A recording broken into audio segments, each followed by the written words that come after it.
အားလုံးပဲမင်္ဂလာပါရှင်ဒီနေ့မှာတော့ NLD College ကနေဖွင့်လှစ်တင်ကြားပေးနေတဲ့ UK နိုင်ငံအသိမှတ်ပြု NCC Education ကိုတက်ရောက်ခြင်းအဖြစ်ဘယ်လိုမျိုးအကျိုးကျေးဇူးရနိုင်မလဲဆိုတာကို share လုပ်ပေးသွားမှာပဲဖြစ်ပါတယ်ရှင်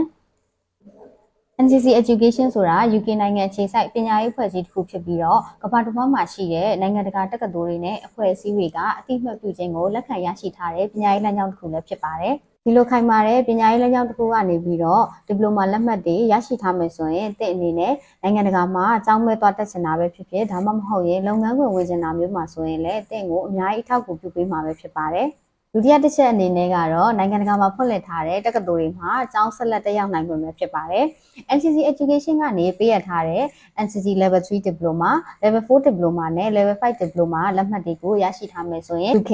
Australia နဲ့ USA စတဲ့နိုင်ငံတွေအပြင် NCC program နဲ့ချိတ်ဆက်ထားတဲ့မြည်သည့်နိုင်ငံမှာမဆိုသင်ရဲ့ပညာရေးလမ်းကြောင်းကိုဆုံးဖြတ်တိုင်အောင်လို့ဆက်လက်ရှောင်နိုင်မှာပဲဖြစ်ပါတယ်။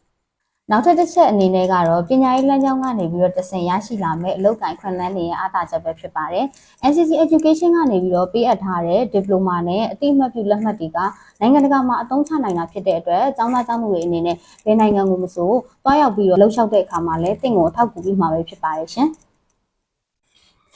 NCC Education ကနေပြီးတော့သတ်မှတ်ပေးထားတဲ့သင်ရိုးညွှန်းတမ်းတွေကိုလက်တွေ့နဲ့အနည်းဆက်ဆုံးဖြစ်အောင်လို့ NLD College ကနေပြီးတော့သင်ကြားပေးတဲ့အတွက်သင်အနေနဲ့စာသင်ကြားရင်းနဲ့ပဲကောင်းမွန်တဲ့ experience တွေကိုရရှိနိုင်မှာပဲဖြစ်ပါတယ်။နောက်ဆုံးတစ်ချက်အနေနဲ့ NCC Education ကနေပြီးတော့အသိမှတ်ပြုလက်မှတ်တွေရရှိပြီးတဲ့အခါမှာသင်အနေနဲ့ဒီနိုင်ငံတကာတက္ကသိုလ်တွေကနေပေးအပ်တဲ့ပညာသင်ဆုတွေကိုလည်းလျှောက်ထားနိုင်မှာပဲဖြစ်ပါတယ်။ဒီလိုမျိုးပညာသင်ဆုလျှောက်ထားခြင်းအပြင်ငွေကြေးအခက်အခဲဖြစ်နေတဲ့ကျောင်းသားကျောင်းသူတွေအနေနဲ့လည်းမိမိတို့ရဲ့ကျောင်းသားကကုန်ကျစရိတ်တွေကိုအများကြီးလျှော့ချနိုင်မှာပဲဖြစ်ပါတယ်ရှင်။ NLD College မှာတက်ရောက်မယ်ဆိုရင်တခြားသော college များထက်ကျောင်းလကအထူးသက်သာမှာပဲဖြစ်ပါတယ်။ကျောင်းလကအထူးသက်သာခြင်းနဲ့ကျောင်းသားကျောင်းသူတွေအနေနဲ့ NLD College မှာဖွင့်လှစ်မဲ့ April intake ကိုအမြန်ဆုံးလာရောက်အပ်နှံဖို့ဖိတ်ခေါ်လိုက်ရပါတယ်။